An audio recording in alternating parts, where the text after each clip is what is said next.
Guys, we're only like 7 minutes late this time. New record. Week 15. Woo!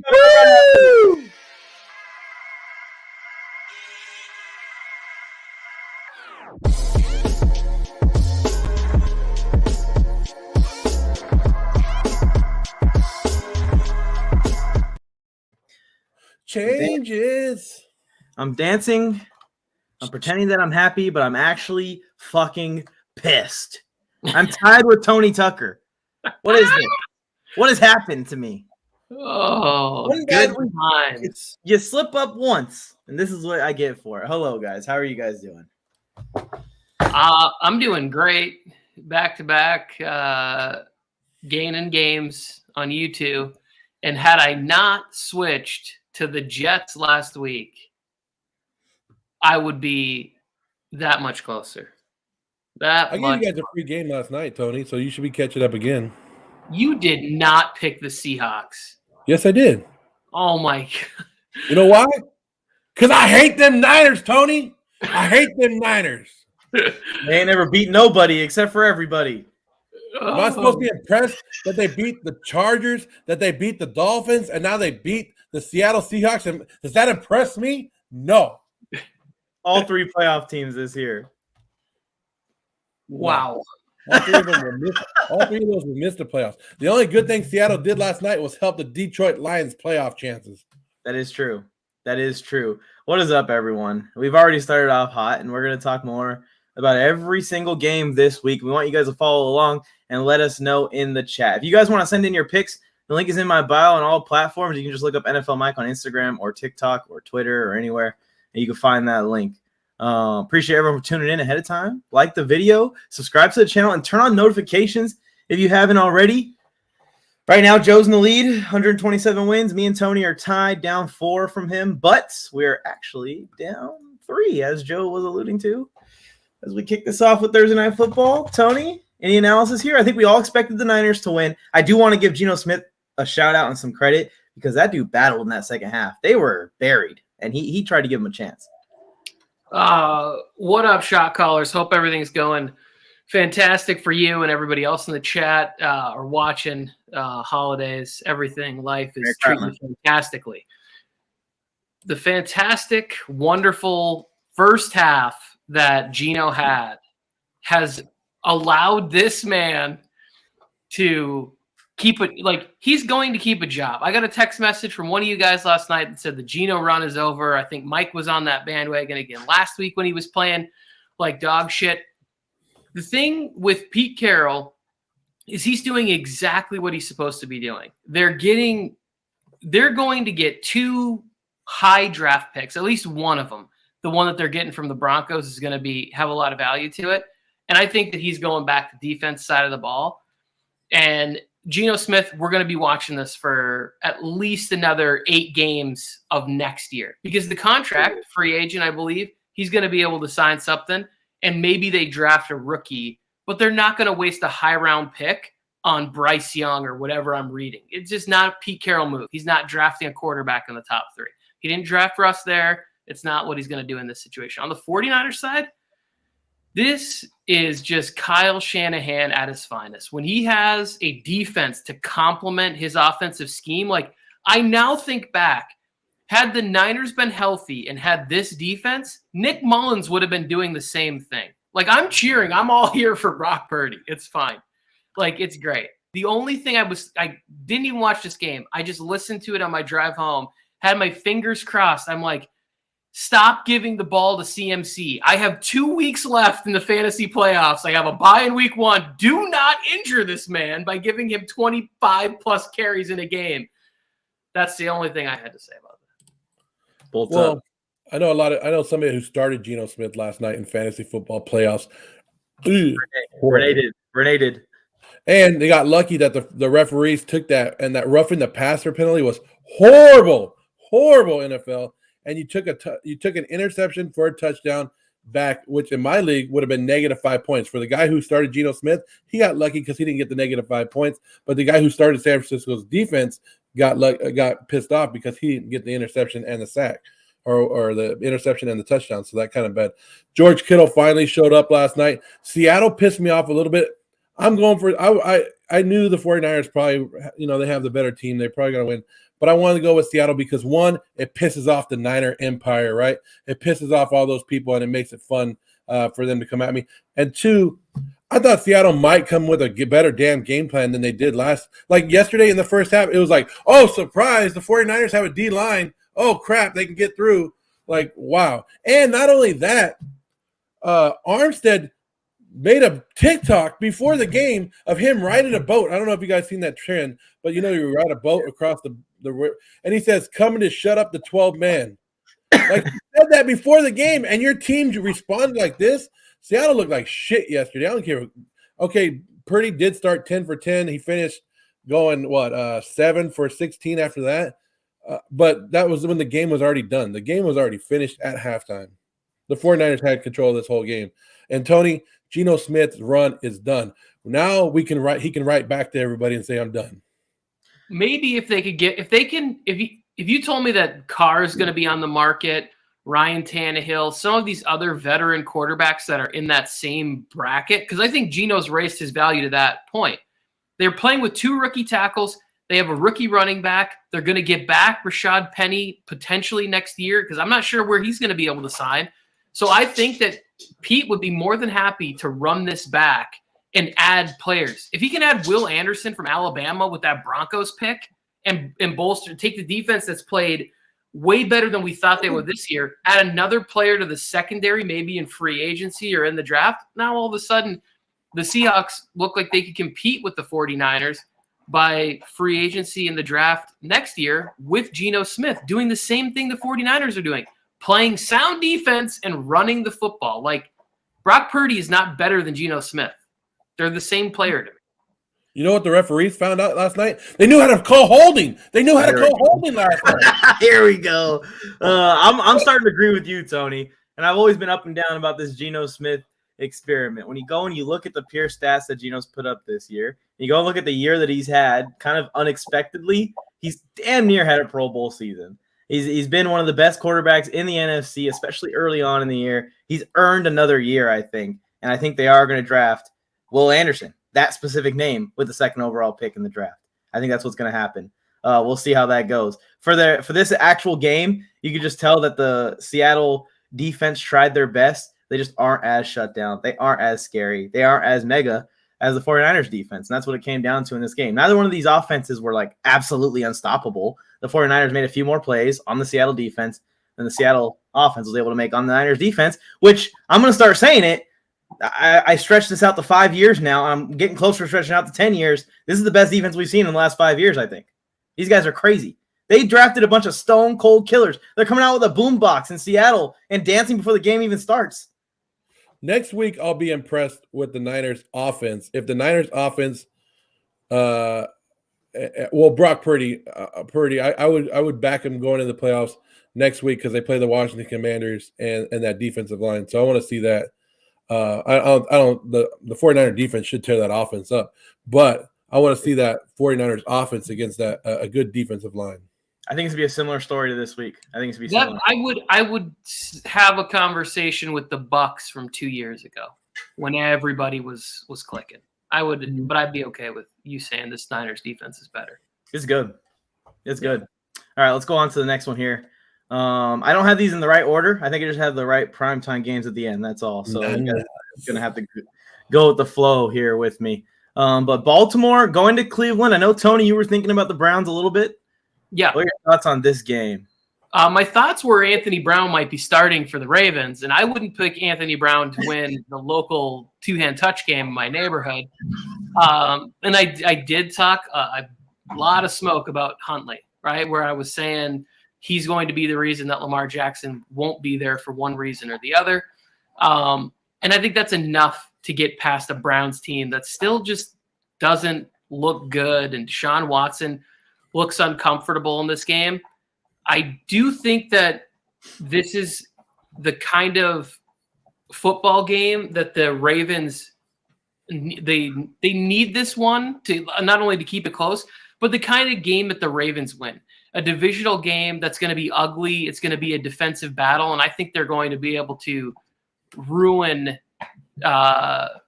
Deshaun Watson in this game. Like literally just have him looking like no confidence, not know where to go, multiple interceptions, multiple sacks, looking, closer to being a rookie than a guy who's getting 250 million guaranteed or whatever his numbers are. Deshaun Watson, you want a massage? You're going to get it this weekend by Roquan Smith and my boy Patrick Queen when they're all over you on that ground because you ain't going to go nowhere against this Baltimore defense. Deshaun Watson has looked like shit, Tony, since he's come back. And we talked about it. Like, you can't take years away from this game and come back and be straight on a dime. It's going to take a while, and you're going against this Baltimore. I'm not saying Huntley and this offense is good. No. This should be a low-scoring, ugly, stupid game, but Baltimore is going to win it. I just wanted to give Deshaun Watson a little jab, though. But there we go. Baltimore wins this game. And I didn't have to switch my pick. I was going with Baltimore no matter who was the quarterback. Hey, I'm all for Deshaun Watson hate as much as the next guy. I do think that they were a little bit better offensively last week than the first week. And if they continue to improve, this game will be close. But the Baltimore defense is different. It's not the same as playing against the Texans defense. It's not the same as playing against the defense that they saw last week. There's a few moments in that game that you can go and look and you go, oh, that looks like old Deshaun Watson. But it's not there to put it together for the entire 4 quarters yet. That's why I'm sticking with Baltimore as well. I think that they're getting closer with him, but it's probably going to take the entire offseason to really get him back to form, if he's ever going back to form. There's no promise he's ever going back to form. Here's the thing that's scary is that the Stefanski offense is built so easy. The reads and everything that are there coming off the play action, there should be 10 to 15 easy completions in this offense, and he's making it look really difficult. That's the part I don't understand. Like, I know there's rust, but there's also sort of like elementary reads that come out of this offense. We saw with Jacoby Brissett playing his best football of his career at certain points this year, and I've not seen Watson at any point look okay in the game.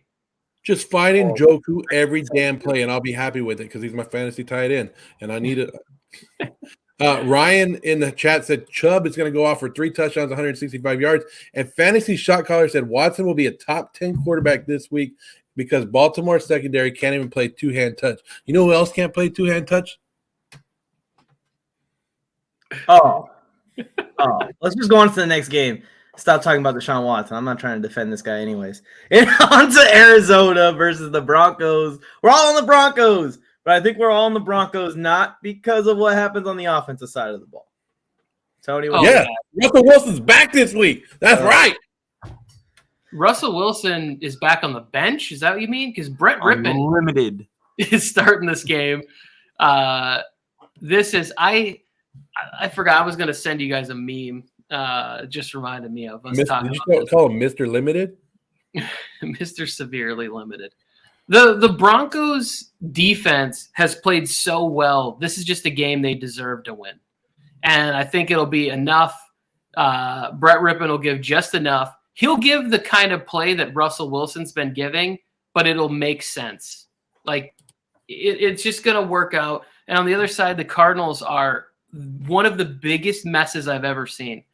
After losing him, did you guys see isn't there a story like the GM is stepping away for like certain reasons? Like Cliff Kingsbury's just sitting there. You know the scene in the movie where the person's like just worried, like he knows that they're coming for him. Like every knock at the door, every time the phone rings, he knows it's like, Kingsbury, pack your shit because you're gonna be out of here. And I'm not really sure if it really matters. I think this organization has like a good 3 to 5 years of just straight struggle unless they do something extremely drastic, which we've already seen. They fired Steve Wilkes after what, like 10 months of coaching? They gave up on the first-round pick in Josh Rosen. I'm not saying that's what needs to happen here, and I don't want to pile on Kyler Murray, but what gives any of us any optimism that a guy who had mandatory study hours built into his original contract is going to be working hard to come back from this rehab, like putting in that tireless work that puts in to come back at the same place where you were when you left it. And then on top of it, still not studying like a quarterback should be studying. This is just, it's a very bad situation for the Cardinals. And that's the only good thing that this injury brought to Kyler Murray is that he gets to play more Call of Duty all the time. You don't have to go to sleep. You don't have no practice to interrupt him. Call of Duty all day, every day. But like you said, Tony, even with Kyler Murray 100%, the Cardinals weren't going anywhere. The only reason I'm taking the Broncos, and we've been shit on the Broncos all year, but that defense is outstanding. They're a top defense, and now they get to go against Colt McCoy in this offense. Like, I'll take it. And Tony, we've been thinking Cliff Kingsbury was gone for a long time. We called it. We don't like to call for people's jobs, but you could just see it. And there's only 32 jobs out there in the NFL, and you already know when one's on the hot seat, and it happens every year. And you don't like it, but you know it's coming. Cliff Kingsbury, somebody said that he was a horrible college coach and he got upgraded somehow. So it's weird how he even got this job in the first place. But yeah, Cardinals have major changes going, and this might be the icing on the cake when you get beat by a 3-win Bronco team. 3-win, right? 4 wins? I'm with both of you guys. I'm throwing in my Cardinals towel. I tried my best. I made it this far. I made it about 6 to 7 weeks. And the doubt started to creep in, and now I'm fully out. But I think that they're going to tear it down also. And the Cardinals are going to be a rebuilding team in the next couple of years, which is going to be weird. And I'm kind of scared because if they were smart, it's time to start shopping guys. And I could see maybe DeAndre Hopkins getting dealt or something here. And wherever he goes, it's probably going to be a team with a good quarterback, and they're just going to add him to their team. It's going to be crazy. Yeah, Hopkins is gone. I could see Budda Baker also just saying like, "Hey, get me out of here. Send me to a team, that I'm going to have a chance with," because he's not got a ton of years left. With the type of physicality he plays football, he's not got enough time for a full-on rebuild. Guys, make sure you guys put who you guys think are going to win each game when we have them on the screen like this. Just because you have me, Mike, and Tony on there, you guys put who you guys think. Put Arizona or Broncos in the comments as soon as they pop up. Tony, Ryan is saying Hopkins to the Chargers. Would you guys take that?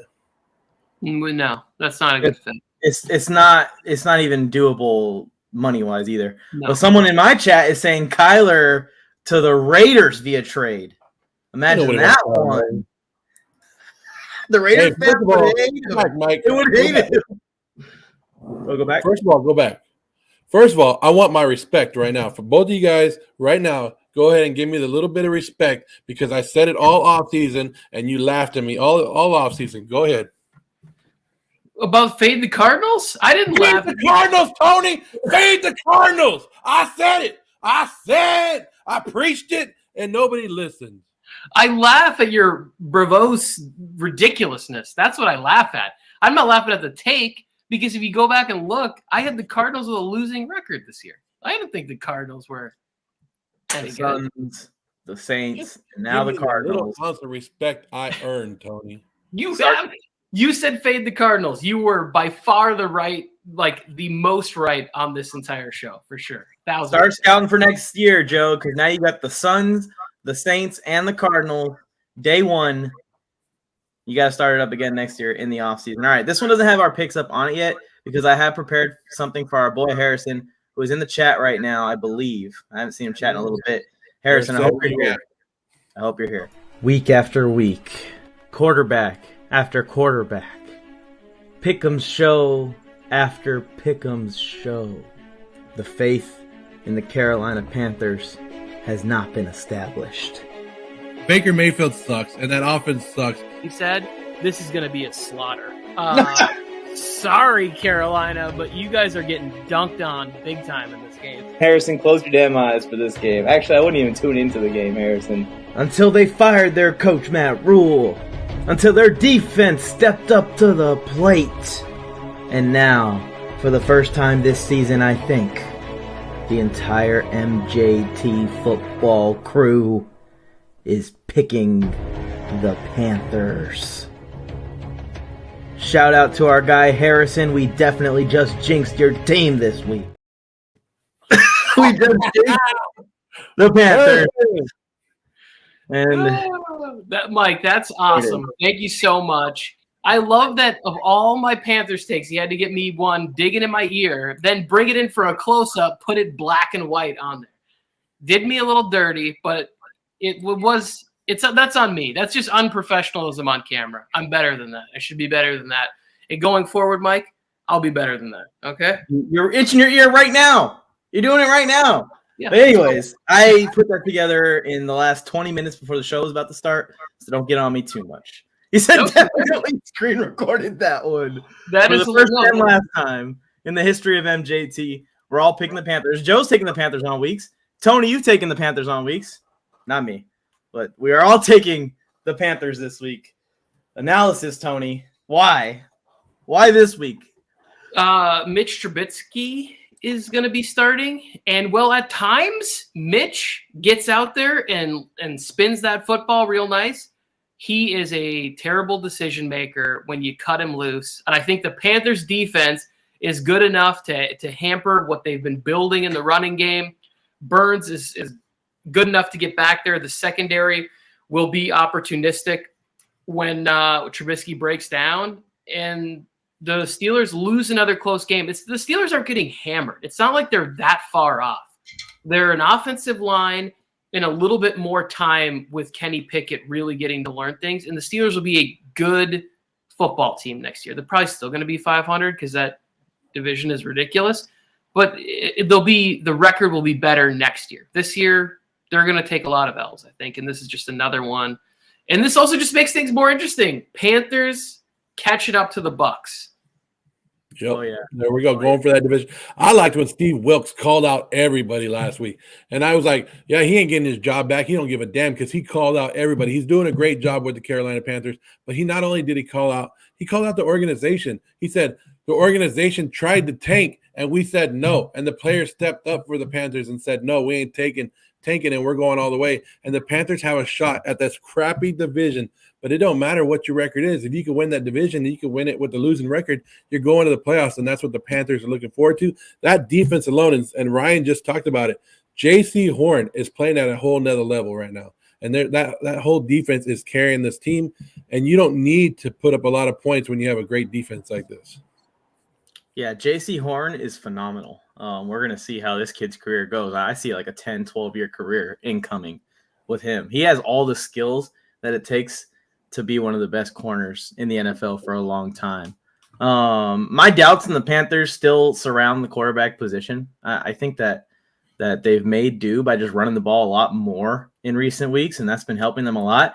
And the run game is not going to be super strong here because they're playing against a really good defense in Pittsburgh. But I think they're going to be able to do just enough to win a close one, another close one. So, and I can't keep doubting the same team every single week. I got to give them a pick once in a while. The same thing with Seattle earlier in the year, and then I sent them into a downward spiral. So maybe the Panthers are now going to just go crashing down from this point forward. Sam Darnold just has to avoid playing hero ball. The Panthers commit so nicely to the run. It doesn't matter who they put. Blackshear, they put Hubbard, they put Foreman in there. All three of them are smashing forward. This blessed person is asking about OBJ. I don't think OBJ is playing football this year. Well, it's because Jerry Jones came out today and said OBJ is going to the Dallas Cowboys.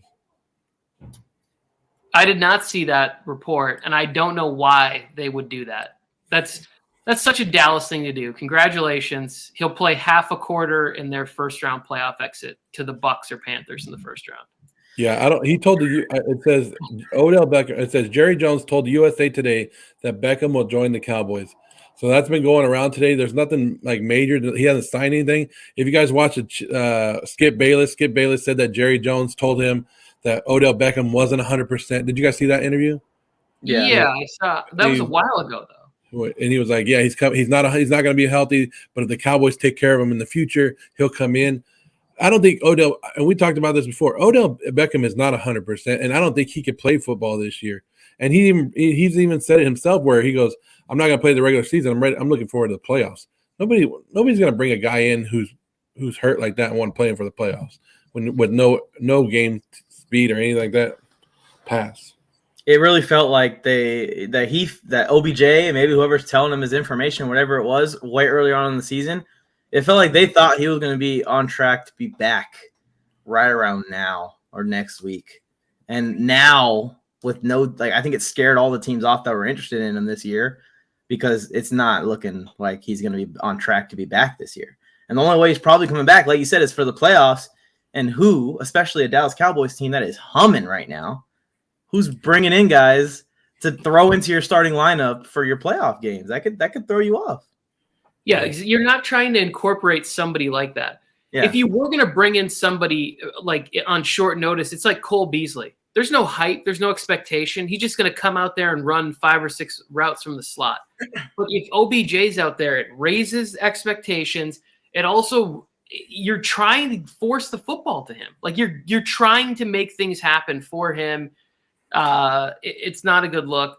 Honestly, if these reports don't come true, the team that makes the most sense to me is if Dayball can get the quarterback he wants. OBJ signs like a 3-year deal with the Giants in the offseason. That'd be interesting. Yeah, or I think that'd be beneficial still for Dallas to sign him for the future because their offense now has a clear wide receiver 1. CD has stepped up this year. Michael Gallup is still really good. They'd have 3 good wide receivers with Odell on the team, and it looks like it did when they had Amari Cooper there over the last couple of years. OBJ's last chance, Mike. This is OBJ's last chance to stay relevant and stay in the spotlight because whoa! I'm sorry to cut you off. He's a Hall of Famer. Let's just back that up a little bit. His head is going to be immortalized. Let's just say that. But go ahead. This is the last time he's going to be relevant. OBJ's a Hall of Famer. No way. He's 100% a Hall of Famer. No way. For what? 1 good rookie season? This is Mike. This is a hot button issue for Mike. It really is. Like Mike, now look what you made him do. We're going to put him in the Hall of Fame. We might put Phillip Rivers in the Hall of Fame. Julian Edelman has had so much more significance to the NFL, and nobody campaigns for his Hall of Fame like the way people campaign for Odell Beckham. Whatever. The Cowboys, this is why they don't need OBJ, because they have Dak Prescott at quarterback. And the best way for them to win and win a Super Bowl is to run the football. They're getting back offensive linemen. This is part of the reason that I'm feeling better about them this week against Jacksonville, because I was really close to siding with Joe here and taking the Jags at home, is that this team seems to forget like what the recipe is and what wins them games. Like do the same thing you do with Cooper Rush and feed your running backs and play defense and allow Dak to get easy completions off of play action, making him more dynamic in that aspect. I can't though. They're getting healthy. The Jaguars, I think, are playing very confident and competent football. But if the Cowboys defense is Super Bowl worthy, they got to go in there and shut down a hobbled Trevor Lawrence. You're making him drink midday. You guys make him drink in the middle of the day. This guy's taking painkillers and chugging Modelo because Joe took shots at OBJ. Exactly. What did I miss? Did you guys basically say? Look, I don't have a good reason of why I'm taking Jacksonville this week. I'm not going to sit here and be like, Jacksonville's the better team, because they're not the better team. They haven't shown to be the better team. But for some reason, Jacksonville has got hot lately, and they've been doing the right things. And last week when they beat Tennessee, it was a good win. And sometimes the Dallas Cowboys fall asleep, and they don't show up. And the Dallas Cowboys should have lost last week to the Houston Texans. Something needs to wake the Dallas Cowboys up, because they're only looking forward to one thing, and that's the Philadelphia Eagles, when they have a bunch of other teams in their way right now. Dallas Cowboys have been known to drop games like this, Tony. And there's nothing for me to go. There's nothing for me to go. This is why Jacksonville is going to win. This is the exact reason why. There's nothing for it. It's just a gut feeling, and to know that I could see Jacksonville pulling this off, putting some points up on Dallas, and winning this game. Well, last week I said that the Texans game was a lock of the year, Joe, and they barely won that game. Like, yes, of course, they could go on the road and lose in Jacksonville, but in this moment where it is, for the Eagles game to have real meaning the following week, I think they need to take care of business this week, and I believe they understand that. From all the players to the coaches, everybody there, they're going to go and just take care of business. It'll be close. Yeah, if the Cowboys don't win this game, a lot of the nice things I've said about them and a lot of backing I've done of the Cowboys heading into the playoffs is probably going to go out the window. This is a game where last week you almost got caught sleeping, so you lock in. And you look across the aisle, if you are focused on this team and not looking forward to Philadelphia, as Joe's saying, you see the Jaguars beat a good team last week, and they beat the crap out of a good team last week. So you definitely have to have a locked-in week of practice. This is upset alert in the Cowboys players' and coaches' minds, hopefully, and they get the dub and they move on to the next round or next week where they play Philly next week. Yeah, or the week after. Yeah, so that's the big game. Obviously, they're predicting it to be one of the most watched regular season games of all time. I've seen a few graphics and stats on it, so it's gonna be fun. Yeah, and usually the last couple of weeks I've been like, you know what, I'm not gonna go with gut feelings. I'm gonna go with who I actually think will win. But I have a couple game win on you guys. I can play around with a couple of these games like this, and that's why I'm going with Jacksonville. I was literally thinking that when I was making these graphics, Joe. I was like, Joe probably is going to try and either extend this lead or make this competition more interesting because he didn't pick Desmond Ridder either, which moves us to the next game where we have Desmond Ridder going on the road to New Orleans. Me and Tony are on the Falcons. We are on the Desmond Ridder train. Tony, let them know why Desmond Ridder is going to bring some spark to this offense. Desmond Ridder has been the best quarterback on this roster all year long. Like, I don't know what happened with Marcus Mariota saying he's leaving the team, personal reasons or knee injuries or whatever it is. It doesn't matter. Like, they should have made this move sooner while they still had Kyle Pitts out there. And earlier on in Drake London's rookie season, like I just think he's going to be a better passing version of what Marcus Mariota is. You're still going to see the running from the quarterback, and you're still going to see him supported by a heavy run game. But when he gets out there and it's set up, I think he's going to make the throws necessary. Now the Saints, they're getting back and they're getting healthy, but they're still the Saints. It's still Dennis Allen coaching, and I don't trust it for any reasons, for time management, for adjustments, nothing. There's nothing that I see where I'm like, oh, shit, the Saints are headed in the right direction. And I picked the Saints to win this division, and there's still a chance that I could be right, and I don't give a shit because I would rather see Desmond Ridder win, and I believe that he'll find a way. The Falcons will find a way to win this road playoff game. Ugly, but I'm taking Desmond Ridder. Must be nice to be in the NFC South, huh? Joe, go ahead. I think the Saints are pissed off coming off that Bucks loss Monday night. They had that lead. They had the game won, and they said, you know what? We ain't going to let another division opponent do this to us. They already beat the Falcons once when the Falcons were at 100% and the Saints were at 100%. The Saints defense is going to be too much for a rookie quarterback, and it's not going to. I know Desmond Ridder looks like he's 50 years old already, but he's going to get beat down this Sunday. How can they be 100%, Joe? How can they be 100% if their best quarterback has been on the bench all season? Hey, and all you Raider fans that said Raiders should have kept Mariota. How's that working out for you, huh? Mariota gets benched and he goes and cries, and then all of a sudden has a knee injury. It's working out great for the Raiders too, huh? It is, because Derek Carr's my quarterback. Anyways, I think that Hall of Famer. If you're going to make OBJ a Hall of Famer, Derek Carr Hall of Fame. Oh, ouch. That's disrespectful to OBJ. But anyways, Super Bowl champion. Super Bowl champion. You guys got winning this game. Put it in the chat. The Falcons' run game is legit. They have decent defense. Yeah, what happened in New Orleans last week against the Buccaneers? I picked the Buccaneers to win that game. I was fully rooting for the Buccaneers to win that game.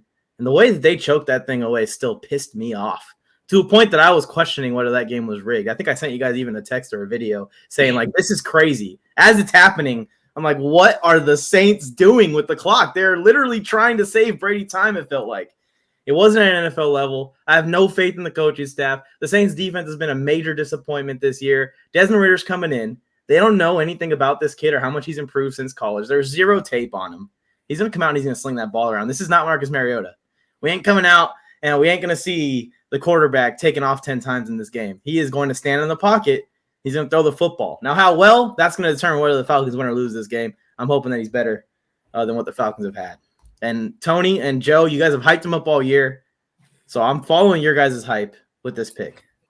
Desmond Ridder was my guy in the draft. From the draft this year. He's the guy that I would have drafted over the other quarterbacks from this class. Speaking of the Bucs, I'm just as mad at the Bucs that they looked that bad in the Saints game that they somehow freaking won. That's why I'm taking the Bengals. But Tony, any shot for the Bucs here? What's the news, Joker? Go to the next one. Go to the next comment. The news. The news is that Derek Carr is still trash, even without him. Breaking news. Boom, boom, boom, boom, boom. There is the Bucs in this game have a shot to, I think, put a little bit of fear in the other teams in the NFC. If they could find some way to get their offense rolling, and let's say the Bucs put up 27, 28 points against a playoff team and win at home, like there's no real explanation, or like the Bucs have everybody there except for the offensive line. And at some point they're going to figure this thing out. I think the problems go deeper with them when you start reading reports where it's like Tom Brady is holding private meetings, installing different things with his offense. And it's like, what is happening now? Like you can't do that. And it's not like this would have, first of all, this would have never been leaked in New England if it did happen, but it also would have just never happened. And I think that it's kind of shitty by Tom Brady to do this. Like, I get it. You're competitive. So then have those meetings with the coaches. Don't have them and alienate them, because he's making Byron Leftwich look incompetent. Like, oh, I gotta play the game, and I gotta go and coach up the team and put in a game plan that might help us win because this guy doesn't know enough to get us ready for the game. Like, to me, it makes the people around him look bad, and there's no need for Tom Brady to do that at this point in his career. There's no win there. I don't care that the Bengals are down T. Higgins or Tyler Boyd or whatever it is. Jamar Chase and whatever backup tight end they put out there with a mixture of Pirine and Mixon should be enough to score 20 points. And the Bucs offense is struggling to score points. Even though the Bucs, the Bengals are going to be without Trey Hendrickson. Yeah. I just haven't seen the Bucs score enough points for me to pick them against the Bengals, because the Bengals. Have you guys seen that? I think he's a rookie. Irwin. He's kind of been coming in and playing in spots. He's been pretty magnificent for probably what he's expected. He looks like an extra from like Ice Road Truckers, or like what was that show with all the bikers, the Hell's Angels show or whatever it was. I'm not in the loop. Somebody tell me what that show was that I'm trying to think of. It was really popular, but he just looks like a motorcycle, like Sons I don't of know. Anarchy? Yeah. He goes to Sturgis and rides Harleys, and then he catches touchdowns in the NFL. Like, he's just fantastic. He's made some plays. Joe, what's your thoughts on this? Sons of Anarchy. Thank you, Joker. He looks like an extra from Sons of Anarchy. Fucked up my joke. Oh, you said it, Joe? I guess not. No. Thank you, Joker. Thank you, Joker. Look, Tampa Bay's hurting. Tristan Wirfs probably not going to play this week. Vita Vea is not going to play this week. What's their safety's name? I can't think of it. Is that Dean? Or is that safety or cornerback? He's not playing this week. Tampa Bay's banged up in a time that they don't need to be banged up, and going against the Cincinnati Bengals, who hey, I was just talking about the Bengals yesterday. Remember at the beginning of the year, we were like, dang, are the Bengals going to come back? And now all of a sudden they're 9-4. And we're like, oh, shit. The Bengals are playing pretty damn well. And it's one of those teams that in the back of my head, I'm like, the Bengals are nothing. Like, they haven't made that. And then all of a sudden, like, you look at the playoff picture, and you're like, why are the Bengals there? And you're like, oh, okay. Well, the Bengals are gonna run through the Buccaneers. I'm sorry, Tony. This is gonna be an ugly game for the Buccaneers. And I wasn't talking about Tom Brady and his secret meetings. That goes back to last year when Bruce Arians said that him and Byron Leftwich were doing the same thing before the game. They had their own secret meetings, him and Leftwich. And now he's like, all right, Leftwich, now I can just leave you to my side and I can do it myself. And this is why I said Tom Brady probably is in his final year, because I don't think any team taking him after doing this shit. Tom Brady? Yeah, I think someone's going to take him.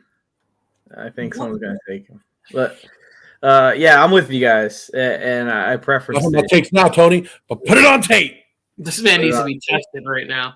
I just want to remind everyone in the chat, you guys are enjoying the conversation. You guys are enjoying the back and forth.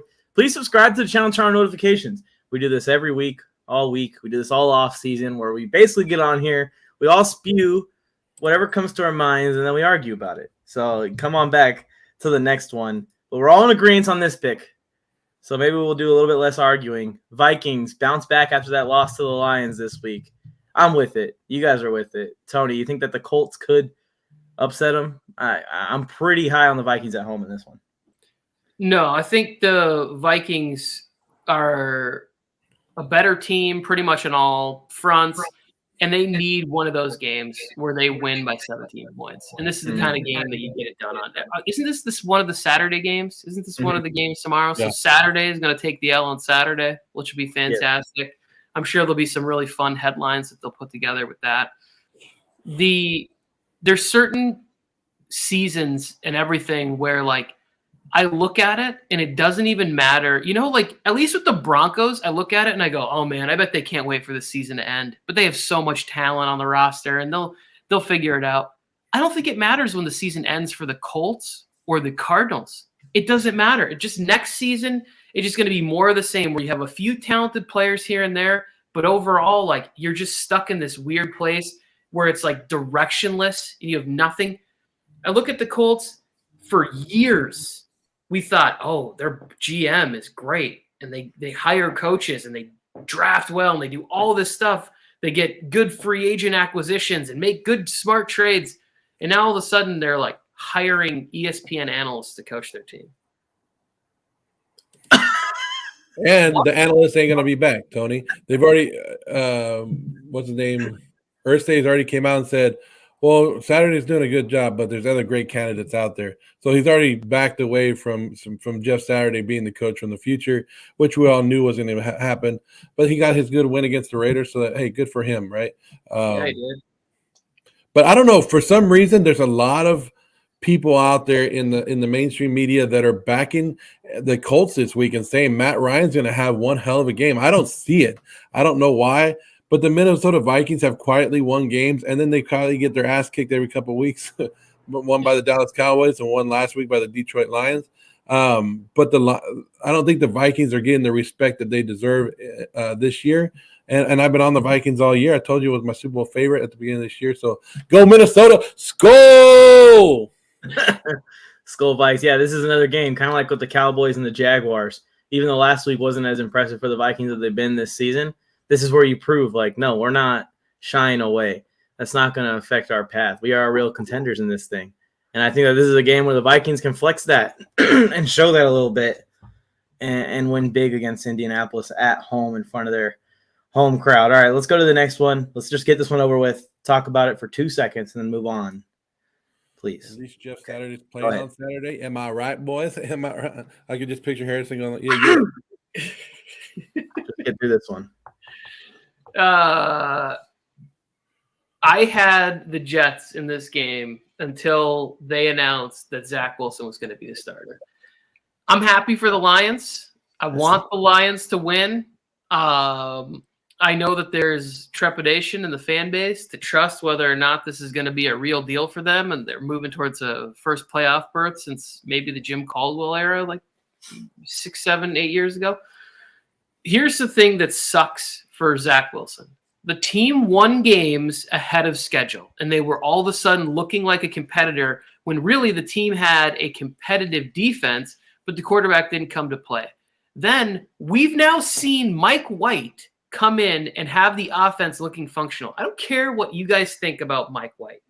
He is good enough to use all of the components of this offense, which means that Zach Wilson can't just come out and they can't just win the game based on defense. They can't win the game 7-3 or whatever. Like, Zach Wilson actually has to show, oh, I can also put up big games with Garrett Wilson and Elijah Moore and everything else, or this will be the second nail in his coffin with the Jets.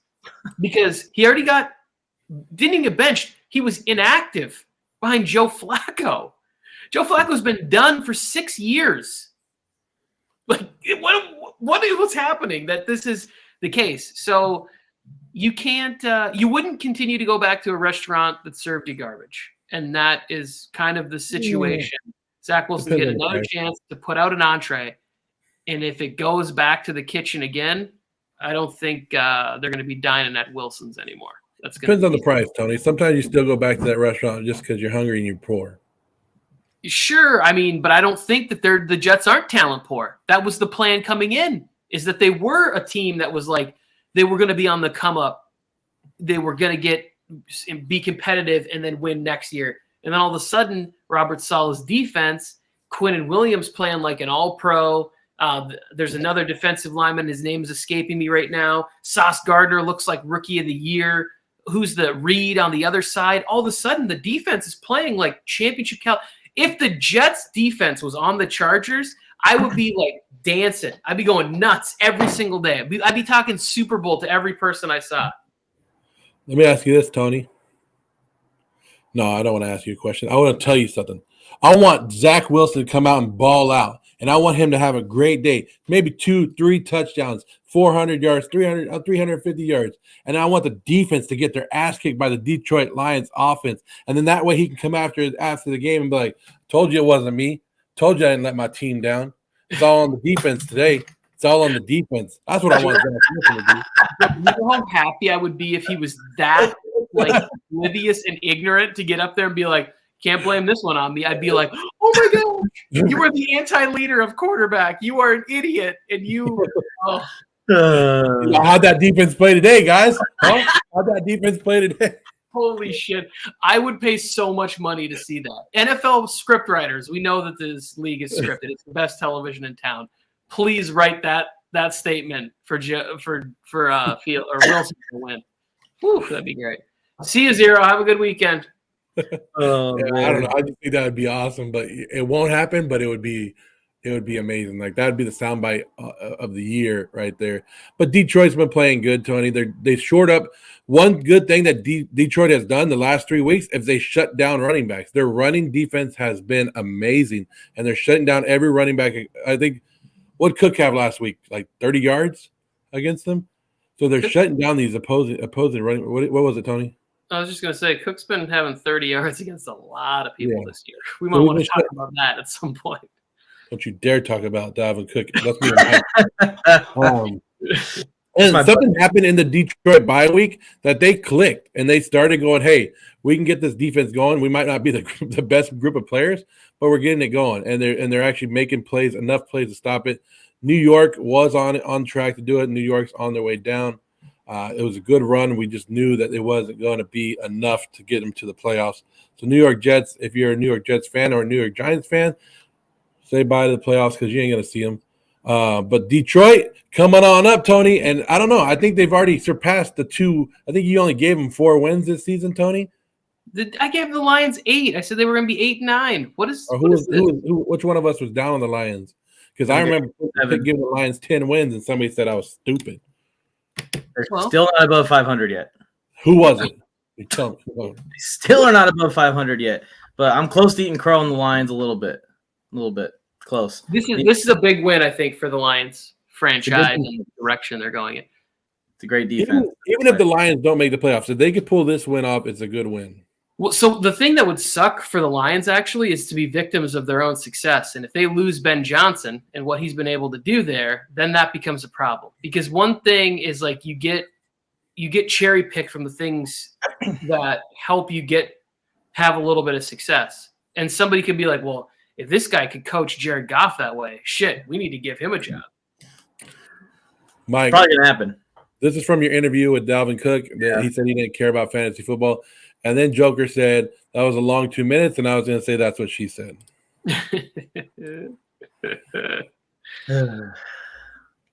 Speaking of 2 minutes, we're going to spend about 20 minutes talking about this game. Chargers, must-win scenario. Titans got the Jaguars and the the Jaguars. That's the only team that's on their heels, right? They got the Jaguars on their heels. So both these teams really need to win. But the Chargers are going to win, right, Tony? I right, really, right, Tony? I really don't see, like, after last week's performance and getting players back and the way the Titans are trending and the games at home, it's not like Tennessee's going to travel and have some crazy atmosphere inside of SoFi. I think actually the opposite is going to happen. I think there's probably a lot of people who use Christmas presents, whatever it is, that you got to go to an extremely high-priced SoFi Stadium, and we'll see a good turnout of Chargers fans in this game. The one thing that I think we didn't talk enough about for last week is what were the Dolphins thinking not running the football more? And I don't think that's going to be the trap for Mike Vrabel. No. Mike Vrabel knows what his bread and butter is, and Derrick Henry might see this football 30 times in this game.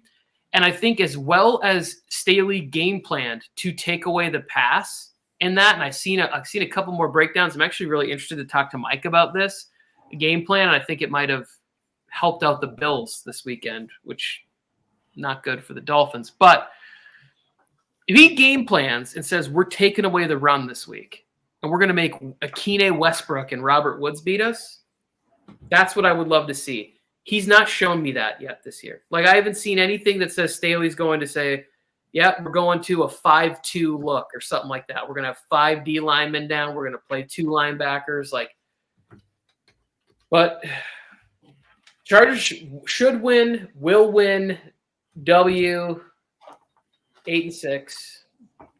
Look, last week it took a social media guy to call out Justin Herbert just so the Chargers offense can get back on track. So the Chargers offense can come out and show what Justin Herbert can do, because they had to show up and go out there and beat a guy named Tua, who everybody knew Justin Herbert was already better than Tua. It's not a big win for the Chargers if everybody knows that the Dolphins suck and Tua sucks. Right? So it's not a big win. What happens was, Tony talked about it. You try to have Tua throw the ball against you, it's not going to work. The Chargers have given up over 100 yards rushing in every game except for 4 this year. And 6 games in a row, they gave up over 150 or more. And the Dolphins come out and go, we can beat you with our guy Tua. We can beat you with Tua because Emmanuel Acho said he's the best quarterback in the league. And we're going to come into SoFi and take care of it. And then you get your ass kicked by the Chargers. It's ridiculous. You guys know who's coming to town. You know who's coming to SoFi Stadium. His name is Derrick motherfucking Henry.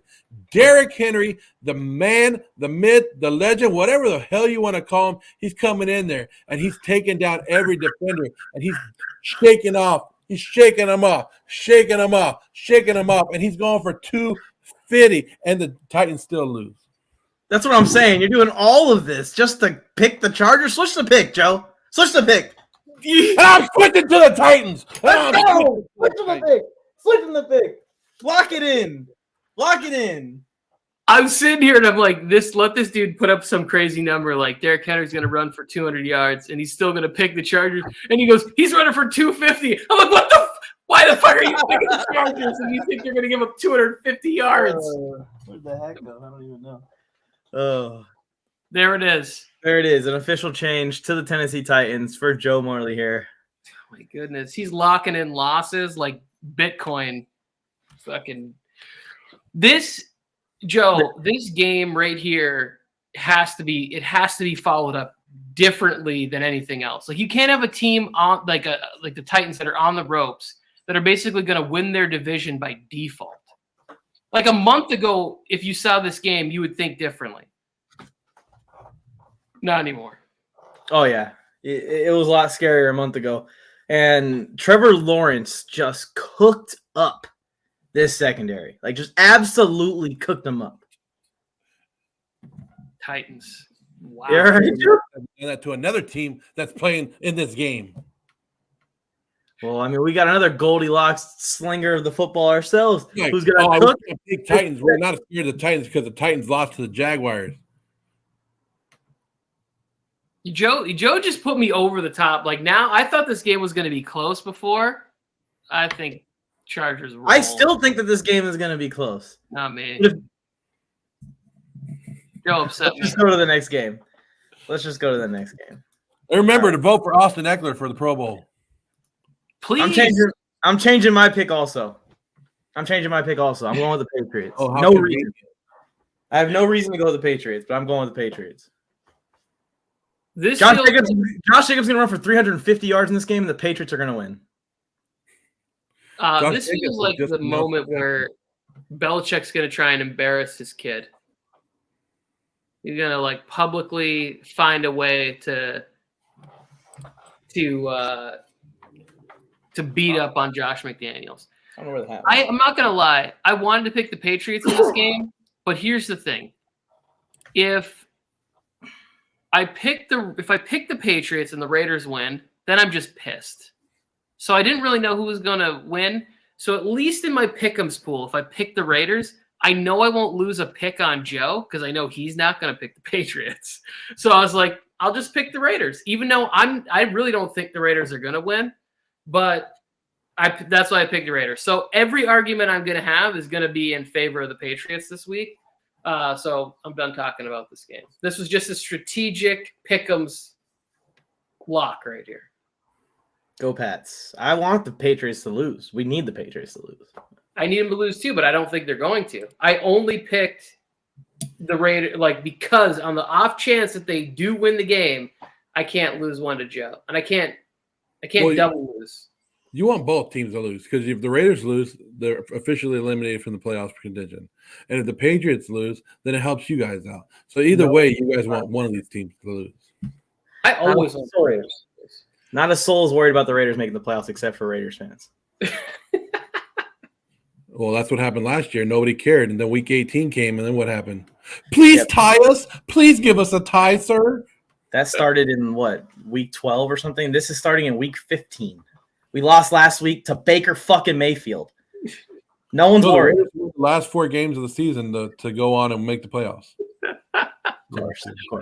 Oh, shit. What's the analysis for this game, Joe? Like, where do you think the Raiders are going to take advantage on the Patriots here? Because we don't got any analysis for you other than what the fuck.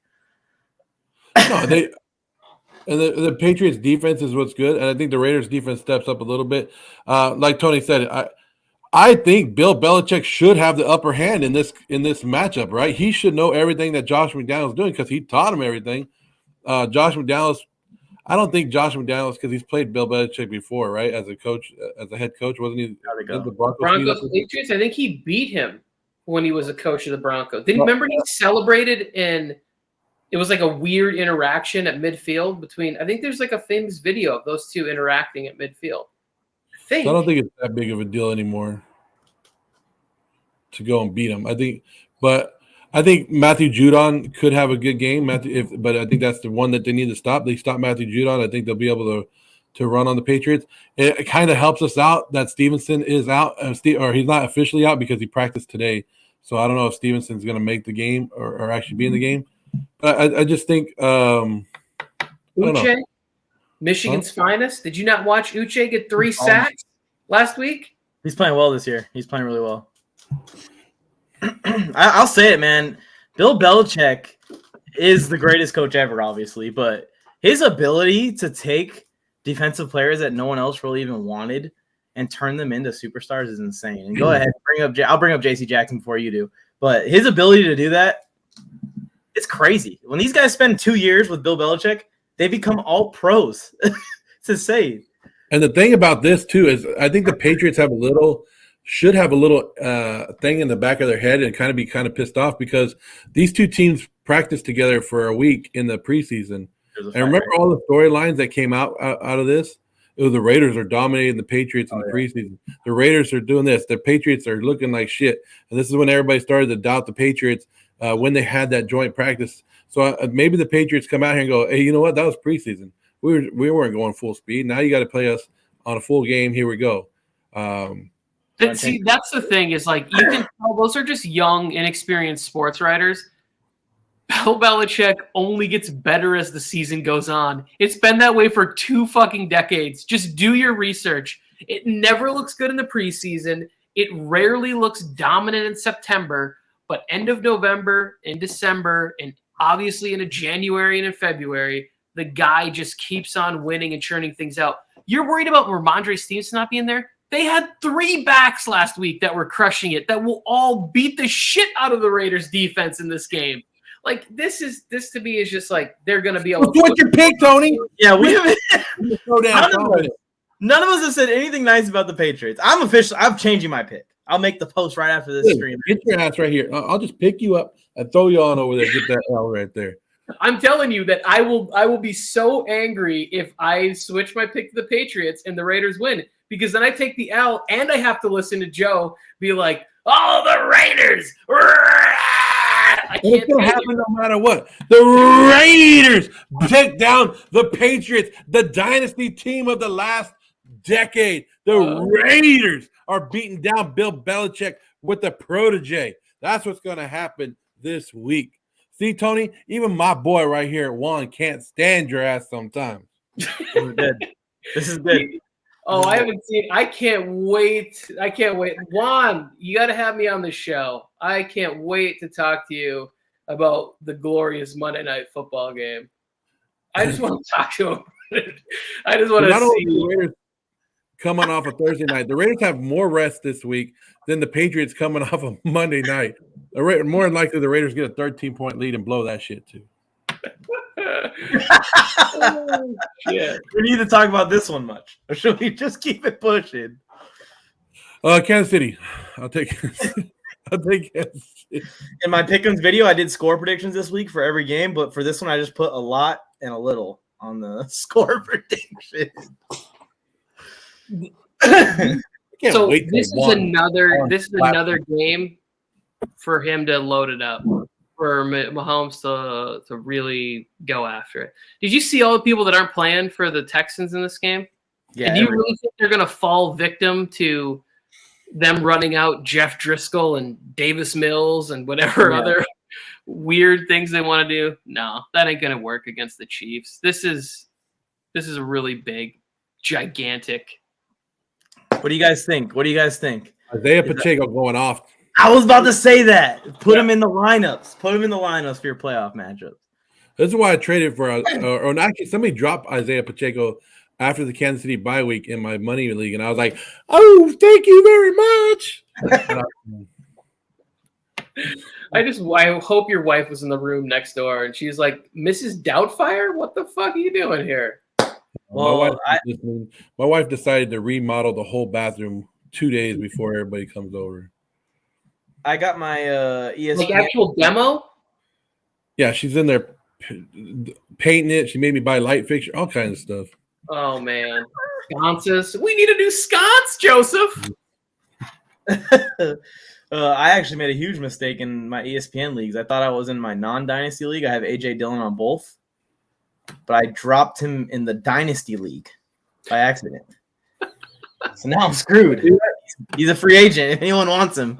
In the one we're in? Yeah, so now that trade is only for Devonta Smith, now I fucking lost for sure. Oh, man, I got to get on there and see if I can snag A.J. Dillon back. Mike Dog, start Pacheco over James Conner. Yes. I'm pretty sure that if my waiver claim to get him back, it already would have went through by now. So either I got him back or I didn't. Yeah, Conner against the Broncos defense. I don't feel like that's a very good matchup for him. Not at all. Look at this Tony right here. I squeaked into. I'm just gonna say this right now, Tony. And I was thinking about this morning. If you win this league and you get the belt, can I at least get a picture on there? Because I basically gave you Jalen Hurts as a friend, and you've gone on a run ever since then. I felt bad for you, and I was like, I want Tony to get back involved in this. Here, take Jalen Hurts, and now all of a sudden you've gone on a good run. So at least can I get my face on one little plaque? I won 6 straight games before that trade. I went back from 0-3 to 6-3. I am the Detroit Lions of this league, except I'm going to complete and end the mission. I will be salty for the rest of my life. That team that Jay Fly traded half of it to me, that team last year was the best fantasy team I ever had in my life. They lost like 5 games by 1 fucking point, and then I lost in the championship round still despite all of that. I will never forget that league. I will never forget the belt that Scotty got out of that league. And this year, I'm probably not going to have a chance to win. We got a long way to go. I'm taking it 1 week at a time. I'm resting all my players. Oh, wait, you can't. So I just got to cross my fingers that nobody gets injured this weekend because I got to buy because I earned it. Because I went there like watching last place. I changed my name from Yo Soy Tu Papa to Desperado, and I went from last place to second place in the league. Well, now you know that Juan's coming for you. You're just watching that. He's bringing hell with him, Tony. He's bringing hell with him. You're watching that Bears Eagles game, Tony, and you're just like, man, shoot, man, shoot, man, shoot, get him in there. Yes, fast as you can. Get my guys out of the game. Hopefully, get back Dallas Goedert too for that Cowboys game next week. Speaking of teams that are going to get smoked, tomorrow, Saturday Night Football, we got the Buffalo Bills hosting Miami Dolphins at 8 p.m. on their side of the country in the snow. Yeah, this is what we were talking about earlier, and I thought the Chargers was actually going to be a game where he was going to eat. So the fact that the downfall already started, right? When we talked about this a while ago, when there was more conversation about Herbert and Tua going on, I said, to me, he's earned the right to get paid. I personally wouldn't do it if I were them, but he's earned the right to get some cheese, get whatever he wants. But at the end of the season is where you're going to start to see like what I really think of Tua. And it started in San Francisco, then it went to the Chargers of all teams. He had to have a big game last week because I think this week is another week where it's just going to be like just straight downhill. Buffalo's defense is going to make plays. Did you see the way Ed Oliver, he looked like he ran through the chest of Mike White on one of those plays. Like literally, if you slow it down enough, you can see a Buffalo Bills helmet inside of him. Like he violated him. It was terrible. And he did it twice. That's why you got to respect Mike White, Mike. He got I respect Mike White. I do. I just don't think he's that great of a quarterback. That's all. But I respect him as a football player. That man has a tremendous heart. He's the best the Jets got. He got I think Joe Flacco's better still. He got Goldberg speared into the ground. And Joe, you know what I'm talking about. He got Goldberg speared. It was crazy. Joe Flacco has played like 13 quarters of football and he has 14 fumbles. There's no way that Mike White isn't better than Joe Flacco. I know you don't get the numbers. I haven't looked that one up in a while. But also say here's one for the young quarterback since maybe Mark Sanchez to Brett Favre. That's a long time. That's a long gap. If the Jets wouldn't have got what they got from Joe Flacco in the beginning of this season, they would not be in the playoff race for one. And if they would have gotten what Mike White has done the last couple of games, they would not be in the playoff race also for two. I disagree with you. For all you young fans out there, all you young people out there, here's a little here's a comparison for you. Mike White looked like Wednesday Addams having a vision right before she had a vision. So there you go. Oh, you watched it, Mike? You watched okay then. I didn't watch it yet. My wife wants to watch it. That's the new Wednesday series? Yeah, it's only 8 episodes. Go ahead, watch it, Tony. My wife wants to watch it. Watch it with your kids. They'll love it. Was it good? It's all right. All right. I got to go pick up my kids in 6 minutes. Anyways, Tua in the snow. Tua is going down. This is why I thought I was going to be high on Tua in fantasy, and I said, I looked at the schedule, and I was like, get the hell on out of here, Tua. But, yeah, Buffalo Bills, they win easily. Yeah. I told Bears fans that they can just put up as many clown pictures of me if they want if the Bears win this game. But what do you guys think? I don't think the Bears stand a chance, man. The defense is just so bad, and Philly is going to have a field day. There isn't one aspect that the Bears are better than the Eagles at. And to me, that goes even all the way down to like coaching. Because although Matt Eberflus has done a nice job, I think that it's a little still kind of it's an incomplete grade because the defense played well when he still had some people out there. But then why are you getting rid of these players? I guess because you're already looking towards the future. They were winning games based on Justin Fields doing things that you can't really bank on. Him making Superman style plays. Like you don't have 78-yard touchdown scrambles in the playbook. You can't. That's not something you game plan for. So they're winning.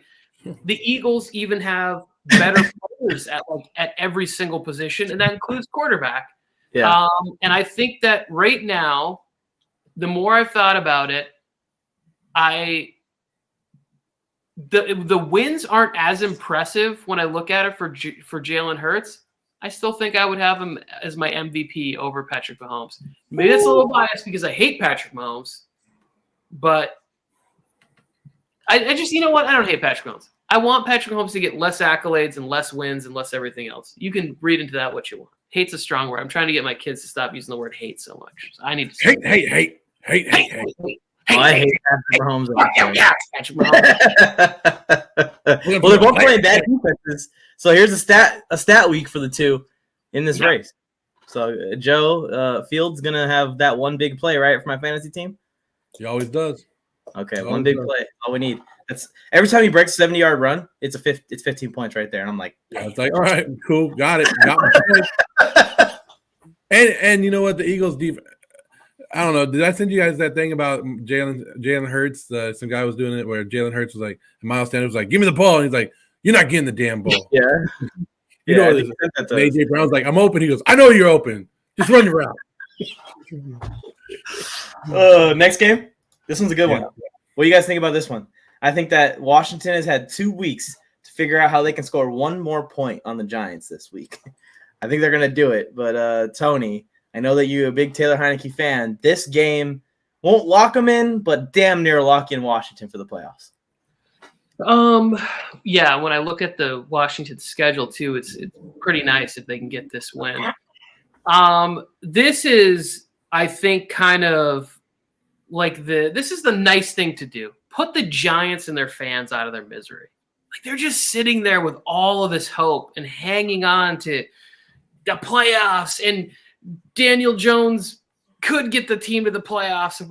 No, Brian Dable, let's give him coach of the year based on the first 12 weeks of the season. The rest doesn't matter.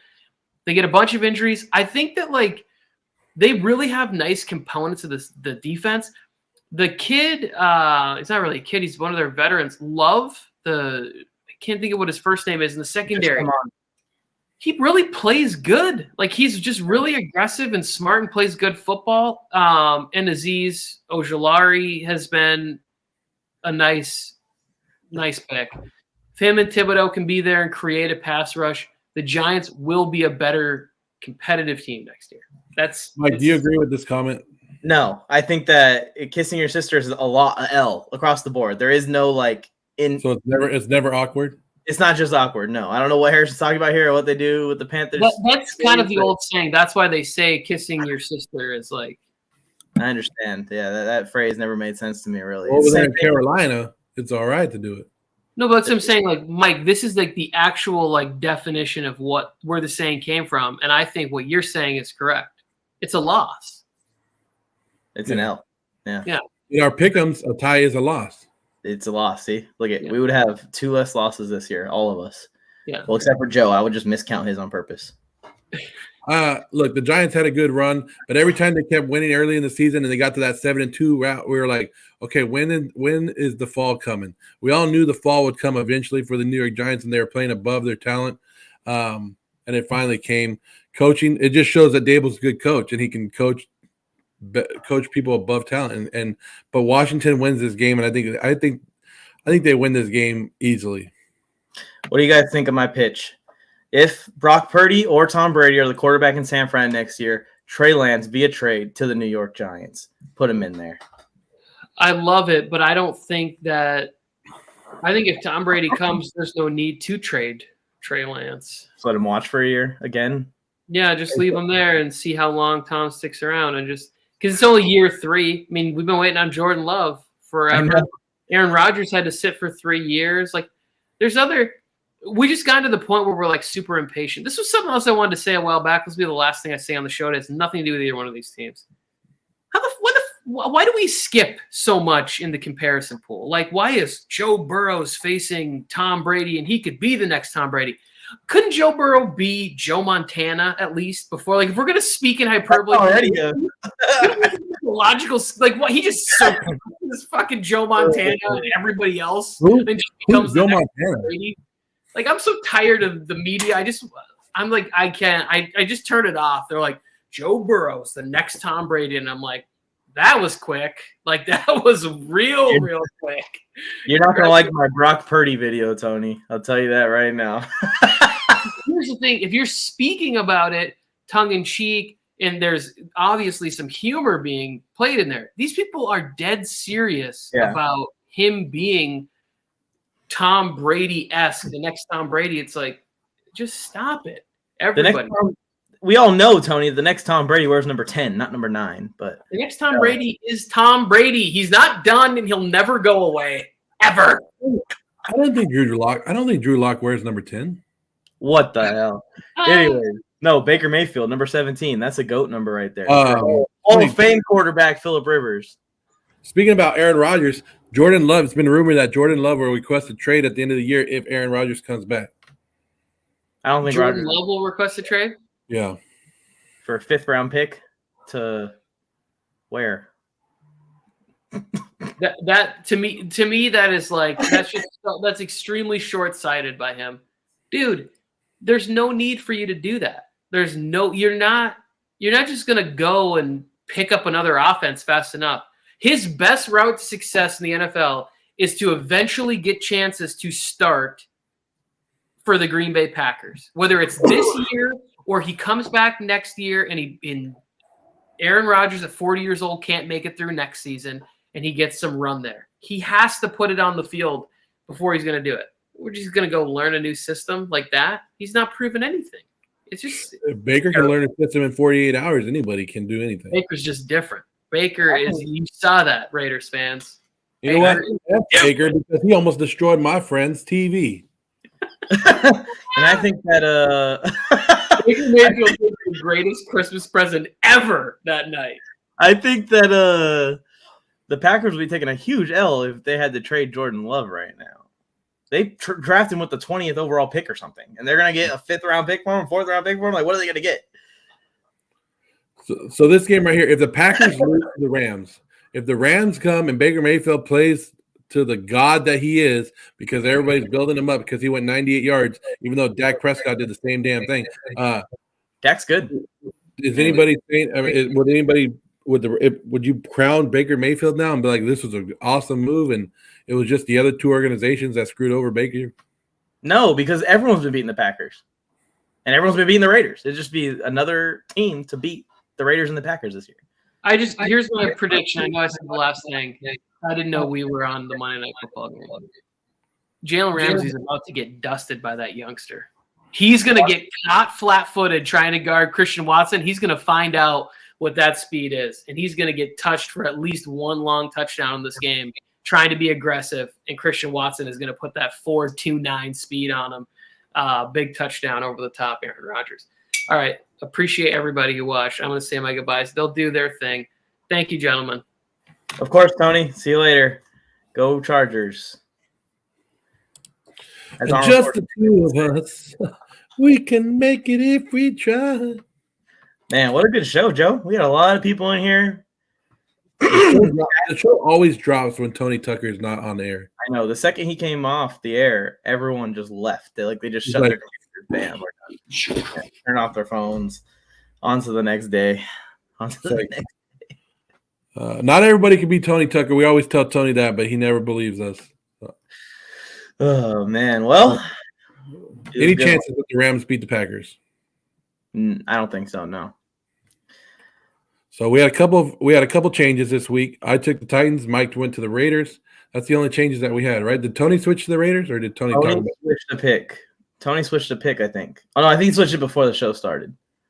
He switched to Detroit, I think, and to Baltimore. And you're switching to the Titans, and I'm switching to the Patriots. Look at us go. Just like Friday Night Wars, pretty much. Idiots. We'll see you guys next week. Thanks for tuning in. If you guys made it to an hour and 20 minutes into this show and you're not subscribed to this channel yet, it's time to subscribe, my friend. This is your sign. Here is your sign. Hit that subscribe button. Turn on notifications, whether you're watching the replay, whether you're watching it live. We will always appreciate your guys' support. We'll see you guys next week with the Pick'em show. We may be live earlier in the week with the recap show. That's why you got to have those notifications on. Joe, any last remarks before we sign off? Good to see you, Juan. I know that's Juan. It's never Max. It's always Juan. Harrison said Mike switched to Pittsburgh too. Did you switch to Pittsburgh? No, I'm going with the Carolina Panthers. Oh, why would he make that big old video for you? Speaking of which, let's close it out. I'm going to play the video for you one last time, Harrison. There you go. Week after week, quarterback after quarterback. Pick'em show after Pick'em's show. The faith in the Carolina Panthers has not been established. Baker Mayfield sucks, and that offense sucks. He said, this is going to be a slaughter. Sorry, Carolina, but you guys are getting dunked on big time in this game. Harrison, close your damn eyes for this game. Actually, I wouldn't even tune into the game, Harrison. Until they fired their coach, Matt Rule. Until their defense stepped up to the plate. And now, for the first time this season, I think, the entire MJT football crew is picking the Panthers. Well, we all know the Panthers are going to lose this week.